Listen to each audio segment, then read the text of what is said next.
আনাস হচ্ছে জুলাই গণঅভ্যুত্থানের সময় সে তার মাকে চিঠি লিখে গিয়েছিল যে মা, আমি আন্দোলনে যাচ্ছি, যদি ফিরে না আসি তাহলে তুমি কষ্ট পেও না, আমার জন্য গল্প করো। আনাস ফিরে আসেনি।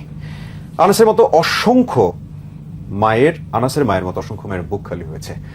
জুলাই অভ্যুত্থান যে আলোকে হয়েছিল, যে চিন্তা ভাবনায় হয়েছিল, সেই চিন্তা ভাবনার কি প্রতিফলন ঘটেছে বা ঘটছে? আমি যদি গতকাল অব্দিও বলি, গতকালকে যে ঘটনাটা ঘটলো, আজকে তারই ধারাবাহিকতা যা যা ঘটছে, কিভাবে দেখছেন?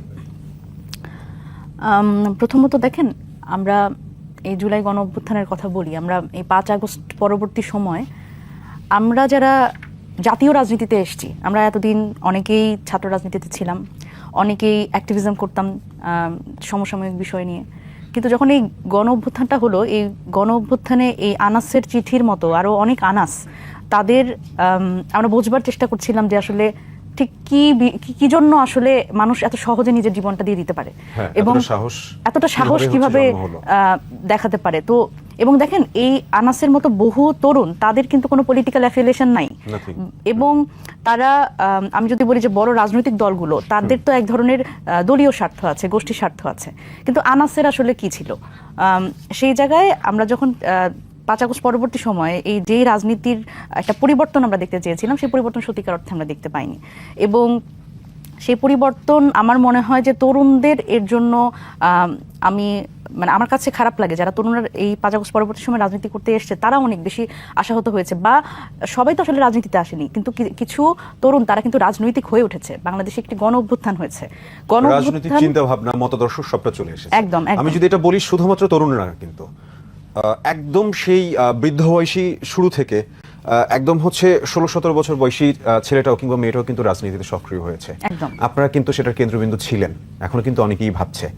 সেই জায়গা থেকে কি মনে হয় যে হচ্ছে এখন আপনাদের প্রতি মানুষজনের বা তরুণদের সেই ভরসার জায়গাটা আছে? বা আমরা আরো যদি এটার সাথে অ্যাড করতে চাই, I really wanted to talk about this. আমরা গতকালকে পুলিশের যে ভূমিকা দেখেছি, সেটা কতটুকু যৌক্তিক ছিল? বা যে অভিযোগগুলো আমরা বিগত সময়ে দেখে এসছি, একটা বা আমাদের যে দাবি দেওয়াটা ছিল, ন্যায্যতার সমাজ হবে, অন্যায়ভাবে কাউকে ট্যাগিং করা হবে না, বৈষম্য থাকবে না, এই অভিযোগের ধরন তো বদলায়নি। এবং কেন আপনাকে আমি প্রশ্নটা এই জন্য করছি যে মানুষজন বলেন, আমাদের মতো যারা সাধারণ মানুষজন যারা আছে, আমাদের কিন্তু বড় একটা ভরসার জায়গা ছিল তরুণদের নিয়ে, যে হ্যাঁ, আমরা যে রাজনীতির প্যাটার্নটা দেখে এসেছি, সেই প্যাটার্নটা চেঞ্জ হবে। সেটা কিন্তু আসলে চেঞ্জ হয়নি। হ্যাঁ, একদমই। দেখেন, এখানে আমরাও যারা তরুণরা রাজনীতি করতে এসেছি, এবং প্রথমে তো আসলে আমরা রাজনৈতিক দল গঠন করিনি, বা এটা আমাদের এমনও ছিল না যে খুব পরিকল্পিতভাবে আমরা রাজনৈতিক দল গঠন করব। প্রথমত আমরা এই যারা তরুণ, যারা এই চিন্তা ভাবনা, এই পরিবর্তনের চিন্তা ভাবনা নিয়ে আসলো গণ অভ্যুত্থানে, আমরা ভাবলাম যে তাহলে আমরা একটা প্রেশার গ্রুপ হিসেবে কাজ করি প্রথমে, যে যেই ধরনের এই রাজনীতি আমরা দেখতে চাই না, এই রাজনীতি ফিরে আসুক, এটা আমরা চাই না। গণ অভ্যুত্থানের যে মোটো, যে লক্ষ্য, যে লক্ষ্যে আনাসের মতো 16 বছর 17 বছরের তরুণরা জীবন দিয়ে দিল, এটি যাতে আসলে নষ্ট না হয়, এটি কোনো গোষ্ঠীর স্বার্থে যাতে এটি একেবারে বিলীন না হয়ে যায়, এই কারণে আমরা যখন আসলে এই নাগরিক কমিটি এবং পরবর্তীতে জাতীয় নাগরিক পার্টি যখন গঠন করলাম, তখন আমরা খুব বিপদে পড়ে গেছি। এনসিপির যারা রাজনীতি করতে এসে, তারাই আসলে বিপদে পড়ে গেছে। কারণ আমরা কিন্তু বারবার করে বলছি, পুরাতন রাজনীতি আমরা চাই না, আমরা নতুন রাজনৈতিক বন্দোবস্ত। কিন্তু আপনারা তো পুরাতন রাজনীতির দিকেই হাঁটলেন। এই জায়গাতে আমি আসছি। দেখেন, এই যে আমরা যখন বলছি যে আমরা পুরাতন রাজনীতি চাই না, আমরা নতুন রাজনৈতিক বন্দোবস্ত চাই, এই নতুন রাজনৈতিক বন্দোবস্ত কিন্তু 3 আগস্টে নাহিদ ইসলাম কিন্তু বলছিলেন যে ফ্যাসিবাদী ব্যবস্থার বিলোপ এবং নতুন রাজনৈতিক বন্দোবস্ত, কারণ সেই পুরনো বন্দোবস্তে আমরা আর ফিরবো না। এই নতুন রাজনৈতিক বন্দোবস্ত যখন আসলে এই জাতীয় নাগরিক পার্টির পক্ষ থেকে বলা হচ্ছে, তখন এই তরুণদের উপরেই বারবার করে এই নতুন রাজনীতি নির্মাণের যে দায়টা, সেটা আসছে। কিন্তু দেখেন, বাংলাদেশের যে এই মোর্চে পড়া রাজনীতি, সেই রাজনীতি কিন্তু শুধুমাত্র তরুণরা যদি প্রোঅ্যাক্টিভলি শুধু তারাই কাজ করে এবং বাকিরা যদি বলে যে না, আমরা সেই পুরাতন রাজনীতি নিয়ে থাকবো, এটা তো আসলে একটা কোঅর্ডিনেটেড। কিন্তু আপনাদের পাশে তো সমর্থন ছিল, দেখেন অসংখ্য সমর্থন ছিল, তরুণদের সমর্থন ছিল।